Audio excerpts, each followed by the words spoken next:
हर साल मनाया जाता है।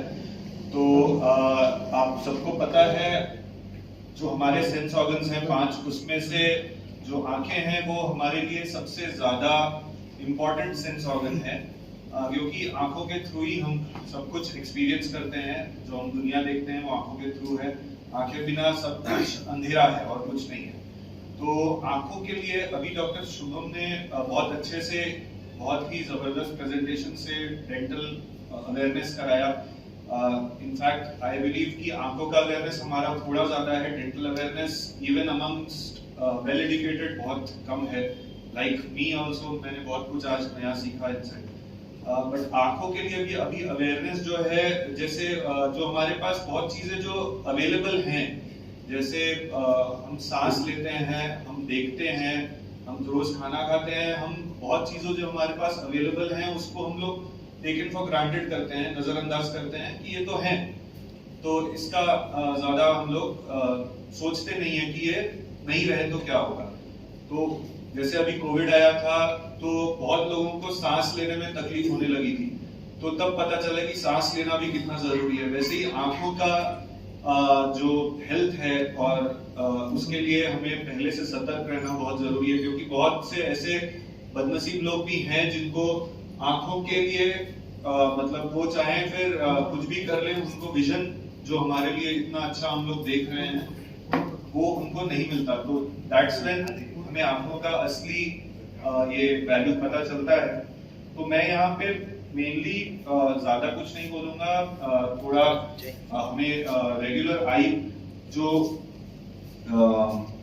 चेकअप्स कराने चाहिए उसके बारे में बोलूंगा, क्योंकि हमें हमारे आंखों का विजन का लॉस काफी कारणों से हो सकता है। सिंपल कारणों जैसे चश्मे के ना पहनने की वजह से धुंधला दिख सकता है, या कोई सीरियस कारण भी हो सकता है जैसे आंखों के नस का सूखना ग्लाकोमा में, या डायबिटीज, जो अभी India diabetic capital of the world है।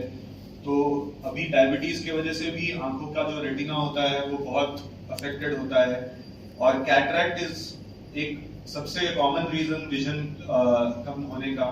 तो ये सब चीजें जो भी आंखों को अफेक्ट करती हैं, वो सारी चीजों को अगर हम शुरुआत से देखें, अगर हमें इसका पहले से पता हो, अगर हम रेगुलर हेल्थ चेकअप्स कराएं, रेगुलर आई चेकअप्स कराएं, तो हमें इनिशियल स्टेज में पता चल जाता है कि हमें विजन में कुछ प्रॉब्लम है। स्टैंडर्ड्स होते हैं जो हम लोग आई विजन के स्टैंडर्ड्स होते हैं जो वेरियस आई हॉस्पिटल्स में अवेलेबल रहते हैं। तो हमें अपने रोजमर्रा के जिंदगी में बहुत सारे काम होते हैं जो हमारा चल रहा है काम, हम लोग को लगता है हम लोग को अच्छा दिख रहा है। बट जब हम लोग कोई डॉक्टर के पास जाकर आई का चेकअप कराते हैं और विजन देखते हैं, तो हमें पता चल सकता है किसी को विजन की कमी है, जो सिंपल स्टेप्स जैसे चश्मे लेने से ही क्लियर हो सकता है, ठीक हो सकता है। तो ये सब routine eye checkup, regular eye checkup 6 महीने या साल भर में कराने से जल्दी पता चल जाता है और जल्दी इलाज किया जा सकता है। जैसे डॉक्टर शुभम ने बहुत अच्छे से दिखाया था कि जब दांत में केरीज होना शुरू होता है तो सबसे कम कॉस्ट में आपके दांत ठीक हो सकते हैं। वैसे ही आंखों में भी जब अर्ली स्टेज में कोई ट्रीटमेंट शुरू हो जाता है तो आपकी आंखों का भी, रोशनी को भी हम लोग काफी हद तक बचा सकते हैं और काफी कम कॉस्ट में बचा सकते हैं। बट कुछ चीजें हाथ से निकलने के बाद फिर ना आप डॉक्टर के पास जाकर कुछ हो सकता है, फिर भगवान के अलावा कोई भी आपकी मदद नहीं कर सकता है। इसीलिए शुरुआत से रेगुलर आई चेकअप कराना स्पेशली बच्चों में बहुत जरूरी है, क्योंकि बच्चे अपना आई साइट को तो छोटे से देख रहे हैं, उनको लगता है कि वैसा ही दिखता है। कई बार बच्चे स्कूल जाने के बाद उनको पता चलता है, बोर्ड में जब उनकी टीचर्स बोलते हैं कि वो कॉपी नहीं कर पा रहे हैं, कई बार उनको डांट पड़ती है कि तुम स्कूल में क्यों नहीं ठीक से कॉपी कर रहे हो बोर्ड में जो लिखा होता है। बट प्रॉब्लम वहां उनको उनके सिंसियरिटी में नहीं होती है, प्रॉब्लम होती है उनको दिखता ही नहीं है। फिर जब वो आई चेकअप कराते हैं तो कई बार ऐसे केसेस हैं जो 15 साल की उम्र में पहली बार पता चलता है कि 2 फुट से ज्यादा बच्चे को दिख नहीं रहा है, और ग्लासेस दे देते तो वो पूरा देख पाते। इससे आंखों बच्चों में पर्सनालिटी डेवलपमेंट और मेंटल डेवलपमेंट पे भी बहुत असर पड़ता है, क्योंकि अगर वो बच्चा अच्छे से देखेगा तो वो सारे अपने एक्टिविटीज में इन्वॉल्व होगा स्कूल के, अपने फ्रेंड्स के साथ। नहीं तो जिसको बहुत उसका नजर का दायरा अगर बहुत दूर तक है ही नहीं, तो वो अपने आप में सीमित हो जाता है। वो मेनली नियर वर्क, जो नजदीक का काम जो उसको दिखता है, या तो कई बच्चे रहते हैं बहुत स्टूडियस, वो इसलिए स्टूडियस शायद बन जाते हैं क्योंकि उनको सिर्फ नजदीक का ही दिखता है तो पढ़ाई में ही रह जाते हैं, वैसे भी केसेस होते हैं।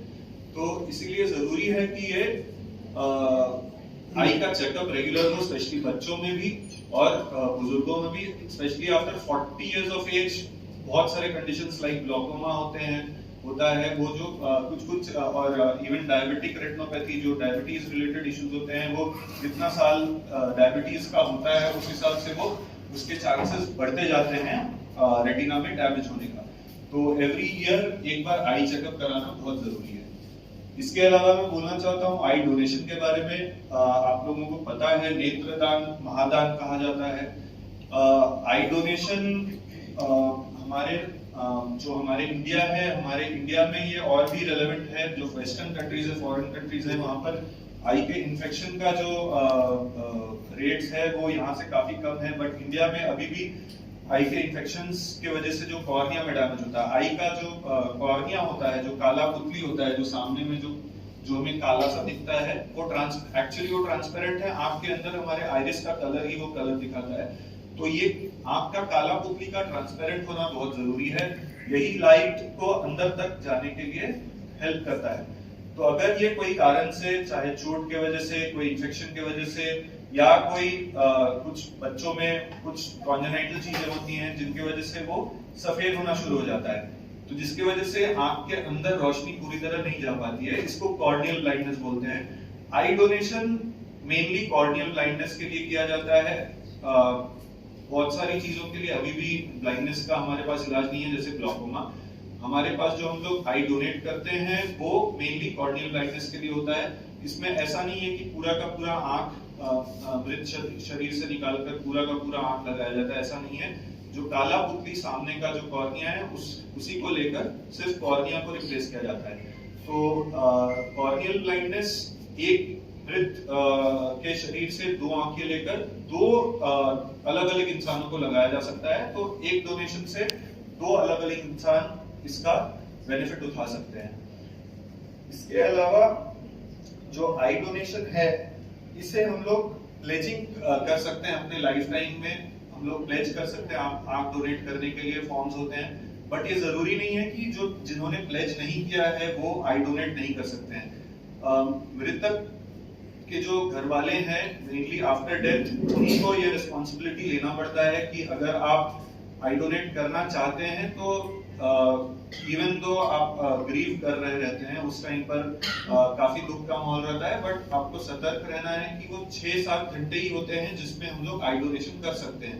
उसके बाद जो बाकी शरीर के अंगों जैसा आंख का जो कॉर्निया है वो भी धीरे धीरे डिकम्पेंसेट हो जाता है, मतलब उसके जो फंक्शंस होते हैं वो धीरे धीरे खत्म हो जाते हैं, तो वो फेल हो जाता है। तो 6 से 7 घंटों का एक बहुत क्रूशियल समय है जिसमें आपको सतर्क रहना है और आई डोनेशन के लिए इमीडिएटली कॉल कर देना जरूरी होता है। तो इसमें कभी कभी जो रेफ्रिजरेशन होता है बॉडी, तो 15 घंटे तक हो सकता है, but 6 to 7 hours is the crucial period. इसमें आई डोनेशन वाले आकर उनको आंखों को इन्यूक्लिएट करके, मतलब आंखों की पूरे आंख को 2 तरीकों से इसको निकाला जाता है। एक तो पूरा आंख निकाला जा सकता है, जिसके बाद वहां पर आर्टिफिशियल आई रख दिया जाता है प्लास्टिक का, तो ये एक्सटर्नली डिफॉर्मिंग नहीं रहती है। बहुत लोगों को लगता है कि आंखें निकल जाएंगी तो वो इट विल बी डिफॉर्मिंग आंख मृत शरीर को, बट पूरा ख्याल रखा जाता है कि बाहर से कुछ ना समझा जाए। अंदर एक प्लास्टिक का आई करके जब बंद कर दिया जाता है आंखों को, तो बाहर से कुछ भी समझ नहीं आता है। एक बहुत बड़ा मिथ है आंखों को के डोनेशन को लेकर कि अगर कोई आंख डोनेट करता है तो अगले जन्म में वो अंधा पैदा होता है, तो ऐसा कुछ भी नहीं है। और मतलब there are various other myths जो चलते हैं और जिसकी वजह से बहुत लोग पीछे हट जाते हैं आई डोनेट करने से, बट ऐसा इस तरह के सुपरस्टिशन से कृपया मत सोचें इसके बारे में, और आई डोनेशन से इसका कुछ लेना देना नहीं है। इसके अलावा कोई भी अपने आई डोनेट कर सकता है। अगर आप शुगर के से पीड़ित हैं या बीपी है या आपकी कैटरेक्ट सर्जरी हुई भी है, वो भी लोग कर सकते हैं आई डोनेट। उसका ऐसा कुछ भी नहीं है। आई डोनेशन शुगर, बीपी या कैटरेक्ट सर्जरी के बाद नहीं कर सकते, ऐसा कुछ भी नहीं है। बट हाँ, कुछ रीजंस से अगर किसी की मृत्यु हुई है, जैसे अगर किसी को HIV या हेपेटाइटिस बी जैसे वायरल इन्फेक्शंस हैं, किसी को मेनिंजाइटिस से डेथ हुआ है, किसी को ब्लड सेप्सिस हो चुका था ड्यूरिंग टाइम, मतलब ब्लड इन्फेक्शन होकर सेप्सिस हो चुका था, वो सारे लोग नहीं कर सकते हैं आई डोनेट। कुछ रेबीज वाले पेशेंट और किसी को हेड नेक कैंसर है या मेटास्टेसाइज्ड कैंसर है जिसका कैंसर फैल चुका है, उनके आंखों को हम लोग नहीं लगाते हैं दूसरे लोगों में, क्योंकि उससे वो सारे चीजों का संक्रमण होने का एक चांस रहता है। तो वो लोग छोड़कर बाकी सारे ये कर सकते हैं। आई डोनेशन आई बैंक के नेटवर्क के थ्रू किया जाता है। तो अगर ऐसा है कि आई डोनेशन जो 6 से 7 घंटे है उसके अंदर आई को लेकर उसको प्रिजर्व कर देने से देयर आर वेरियस मेथड जिससे आई को हम लोग प्रिजर्व करके रख सकते हैं, महीनों तक भी प्रिजर्वेशन रह सकता है। और वाया वेरियस आई बैंक नेटवर्क, अगर आप रानीगंज में आई डोनेट कर रहे हैं तो जरूरी नहीं कि ये रानीगंज में ही यूज होगा। आई डोनेशन का नेटवर्क बैंक के नेटवर्क के थ्रू वो इंडिया के कहीं भी पार्ट पे भी भेजा जा सकता है और यूज हो सकता है। स्कार्सिटी बहुत ज्यादा है आई कॉर्नियाज की, तो ये यूजुअली हाई प्रायोरिटी लिस्ट एक रहता है सब हॉस्पिटल्स का, और नेटवर्क्स, सारे नेटवर्क्स के पास ये अवेलेबल रहता है इंफॉर्मेशन, और जहां जो मोस्ट जरूरत होती है वहां भेज दिया जाता है। तो वैसा तो यही है। अब कॉस्ट जो है ये आईज को बेचा नहीं जाता है। आई डोनेशन जो आप पीओई करते हैं it is free of cost दिया जाता है। हाँ, सर्जरी का कॉस्ट बेयर करना पड़ता है पेशेंट को, बट आंखों की जो इक्वाली नहीं होती है। आर्टिफिशियल कॉर्नियाज एक नया कॉन्सेप्ट है जो अब आ रहा है, धीरे से हो सकता है इन फ्यूचर वो और ज्यादा कॉमन हो जाए तो आंखों के डोनेशन की जरूरत हमें कम पड़े, but by that till that time आंखों की डोनेशन की बहुत ज्यादा जरूरत है। और इस एरिया में अभी तक कोई भी नहीं कर रहे हैं, ऐसे हार्वेस्टिंग पहले शायद होता था, बट होपफुली कोई कर पाए आगे जाकर। Thank you.